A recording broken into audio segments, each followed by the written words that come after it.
اور دو روایت اس میں اہم ہے، ایک حنبلی اور دوسری جو ہے اشعری اور ماتریدی۔ اشعری اور ماتریدی روایت دونوں اسلامی روایت، یعنی ان کے عقائد میں کوئی فرق نہیں ہے، اشعری ماتریدی اور حنبلیوں کے عقائد میں، بنیادی عقائد میں کوئی فرق صرف یہ ہے کہ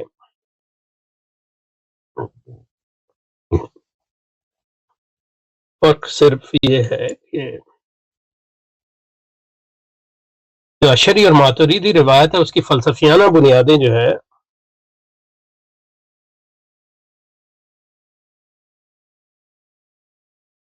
ارسطو کی ایک تشریح ہے، ارسطو کی ایک اسلامی تشریح، اور اس کی بنیاد پہ جو ہے اسلامی عقائد کا دفاع بھی کرتے ہیں اور اسلامی عقائد کو اس پیرائے میں بیان کرتے ہیں۔ اس کے برعکس جو حنبلی ہیں ان کی جو فلسفیانہ روایت ہے اس کو آپ امپیریسس روایت کہہ سکتے ہیں، تجربی، تو ارسطو کی فلسفے کے مخالف ہیں۔ لیکن تجربی فلسفہ کوئی اسلامی فلسفہ نہیں ہے، وہ بھی یونانیوں کے ہاں سے ہی آیا ہے، ابن تیمیہ وغیرہ نے جو یعنی یونانی سے ہمیشہ سے یونانی کے ہاں دو روایت رہی ہیں، ایک ارسطیلیسی اور لیکن اس کے مخالفین بھی تھے جن کو آپ عمومی معنوں میں تجربی فلسفی کہہ سکتے ہیں۔ اس میں اسٹوئکس بھی آ جاتے ہیں، ایپیکیورینز بھی آ جاتے ہیں اور دوسرے لوگ بھی آ جاتے ہیں، اور پھر وہ جو ہے لیکن وہ کبھی غالب روایت نہیں بنی تھی۔ اور چونکہ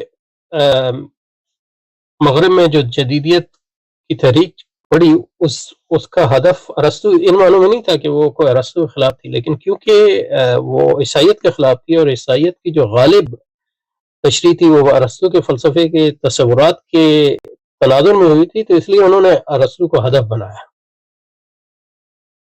تو اس کا مطلب یہ نہیں ہے کہ اس نے ارسطو کو بذات خود کوئی ہدف بنایا، بلکہ اس تناظر میں ہدف بنایا۔ اس لیے جب مطلب عیسائیت کو شکست ہو گئی تو ارسطو کو انہوں نے ری انسٹیٹ کیا۔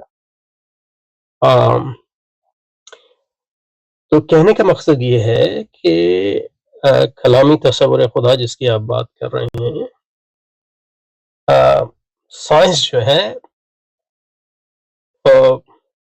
اس کی کوئی لازمن جو ہے سائنس، یعنی مطلب یہ ہے کہ آپ کلامی نقطہ نظر دونوں، یعنی تجربی اور ارسطاطیلیسی، اس کا ڈائریکٹ کوئی تعلق نہیں ہے سائنس سے، کیونکہ وہ فلسفیانہ تصورات ہیں، اور سائنس جو ہے موجودہ سائنس جو ہے اس کا غالب منہاج تجربی، یعنی غالب منہاج کا مطلب یہ غالب جو ہے جسٹیفیکیشن توجیہ تجربی ہو، لیکن یہ کہ اس کا مطلب یہ نہیں کہ دوسری توجیہات نہیں۔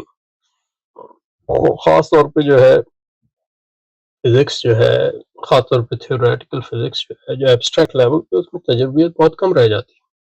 اس کا منہاج جو ہے ریاضی ہے، اور ریاضی جو ہے اس کا تجربیت سے کوئی تعلق نہیں ہے، اور اس کا ایک تعلق بنتا ہے ارسطاطیلیسی فلسفے سے۔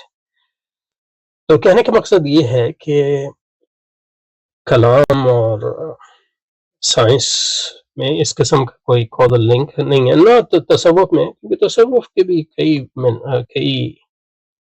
یعنی ایک تو مطلب یہ ہے کہ جو فلسفیانہ تصوف اور غیر فلسفیانہ تصور میں فرق کرنے کی ضرورت ہے، اور تصوف کی جو فلسفیانہ تشریحات ہیں وہ بھی کئی ہیں، اور ان سائنس کا ان سے ایسا کوئی تعلق نہیں ہے۔ آپ یعنی سائنس، موجودہ سائنس کو بلیو کر سکتے ہیں، اور بہت سے مطلب یہ ہے کہ جو صوفیاء ہیں مغرب میں آج کل جو سائنس کے منہاج کی ایسا وہ مخالف نہیں ہیں، بلکہ یہ ہے کہ اس کے جو اگر تنقید کرتے بھی ہیں تو اس کے جو منفی اثرات ہیں اس کی تنقید کرتے ہیں۔ تو اس لیے یہ کہنا کہ روایت پرستوں کو سائنس سے کوئی خطرہ لاحق تھا، یہ غلط بات ہے، اور اس وجہ سے انہوں نے سائنس کا رد کرنے کی کوشش کی، یہ غلط بات ہے۔ وہ صرف سائنس کا رد نہیں کرتے، پوری مادی تہذیب کا رد کرتے ہیں، مادی، اور ہم ان کی جو رد ہے مغرب کا اس کو جزوی طور پہ مانتے ہیں، کلی طور پہ ہم اس کو غلط سمجھتے ہیں، اس لیے کہ وہ مغرب کو صحیح سے نہیں سمجھتے۔ مغرب کا مسئلہ صرف مادیت نہیں ہے، روحانیت بھی ہے، اور روحانیت جو ہے رحمانی بھی ہوتی ہے اور شیطانی بھی ہوتی ہے، اور ہر تہذیب کی طرح مغرب تہذیب بھی روحانیت پہ قائم ہے، یہ ہے کہ اس کی روحانیت شیطانی ہے۔ اس لیے یہ سطحی بات ہے کہ روایت پرستوں اس خوف میں مبتلا ہیں کہ سائنس کے مطالعے سے ان کی تصوف اور کلامی روایت میں موجود خدا بنا وہ جھوٹے تصورات کیا ہیں آپ بتا دیں. اب ایک سائنس کا ایک سید وحدت الوجود کے بکواس نہیں کہے گا تو اور کیا کہے گا. یعنی وحدت الوجود کا سائنس سے کوئی تعلق نہیں ہے. اور یعنی آپ سائنس خود یعنی سائنس میں کئی سائنس خود وحدت الوجود کی اقرار کرتی ہے. وحدت الوجود کا کیا مطلب ہے کہ وجود جو ہے اس کی اصل ایک ہے. تو سائنس اس کا انکار کیسے کرے گی؟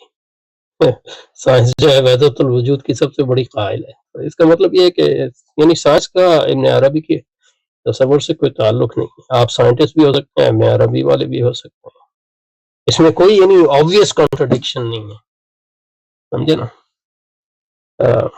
کیونکہ جس فلسفیانہ بنیاد پہ وحدت الوجود کیا، اور وحدت الوجود کے کئی تشریحات وحدت الوجود کی تشریحات کی جاتی ہیں، اسی فلسفیانہ بنیاد پہ سائنس کی بھی تشریح کی جا سکتی ہے اور کی جاتی ہے. اس سے یہ بھی سمجھ میں آتا ہے کہ سائنس کی کوئی ایک تصوراتی اور فلسفیانہ تشریح نہیں ہے، کئی تشریح ہیں، وہ کمپیٹنگ ہیں. اس میں آئیں گے انشاءاللہ. سبحانک اللہم و بحمدک نشہد ان لا الہ الا انت نستغفرک و نتوب الیک صلی اللہ وسلم علی سیدنا محمد. تو ہم مطلب یہ ہے کہ یہ دفاع کرنے کی کوشش کی روایت پرستوں کی، even though we are not ہم ٹریڈیشنلسٹ نہیں ہیں، ماڈرنسٹ ہیں ناٹ ٹریڈیشنلسٹ.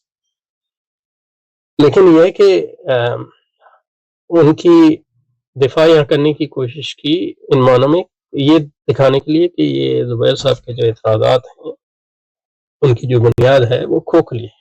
سبحانک اللہم و بحمدک نشہد ان لا الہ الا انت نستغفرک و نتوب الیک وصلی وسلم علی سیدنا محمد و آلہ و صحبہ و ذریۃ اجمعین برحمتک یا ارحم الراحمین. آمین آمین.